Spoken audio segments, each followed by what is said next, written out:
Hi, this is Kenny with Kenny's Garage.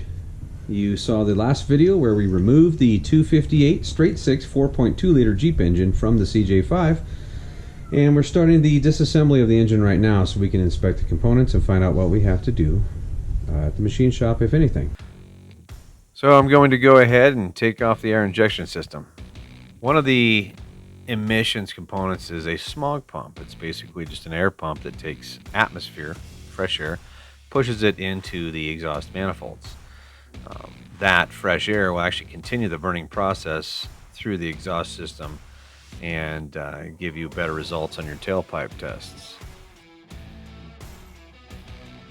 So if we choose not to run a smog pump when we reassemble the engine, we can plug these holes. They're actually a pipe thread. Or you can go ahead and use an aftermarket intake and an aftermarket exhaust, but I plan on using the same ones. So of the 6 tubes, if you will, on the smog pump manifold that push into the cylinder head, one of them wasn't even connected, it was just pinched off. They basically have a banjo fitting. Works a lot like a carburetor banjo fitting. Pushes air into there. We may end up running the smog pump just to help us pass emissions here in Colorado. But it's really not a problem. It doesn't use a lot of horsepower to turn that pump. Any of these exhaust bolts that break off or are already broken off, just take time to make sure they're tapped and threaded before you put it all back together.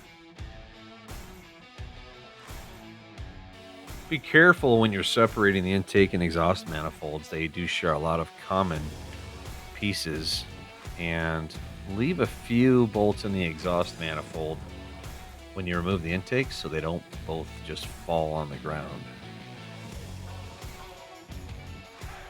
The exhaust manifold actually allows, the way this one's designed, warm air to push up into the bottom of the intake manifold, which helps it during cold start. It has a valve there. We may remove the valve.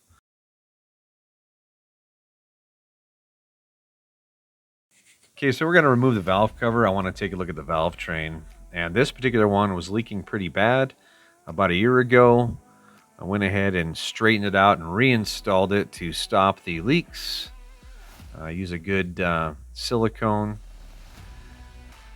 Oftentimes these stamped steel valve covers are over tightened and they warp and they won't seal very well, so make sure you don't over tighten it.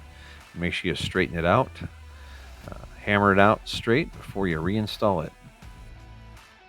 So after scraping this for about 15 minutes, I was able to work my way around it. It was a really good seal, and if you do it right, you really don't even need bolts a lot of the times, but of course you want to leave those in there. We'll go ahead and straighten it out, clean it, and paint it along with the rest of the block, more than likely.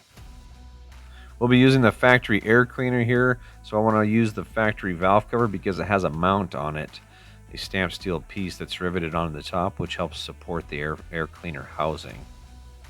Push rods, rocker arms, we want to keep those in order, so as we remove the rocker arms, keep them separated and labeled as far as where they were moved from, what cylinder.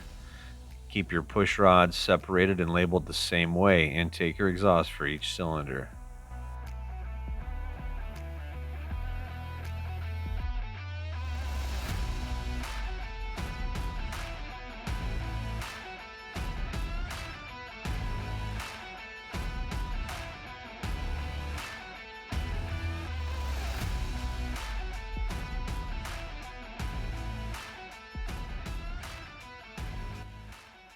Okay, so our next step will be to remove the cylinder head. Stay tuned.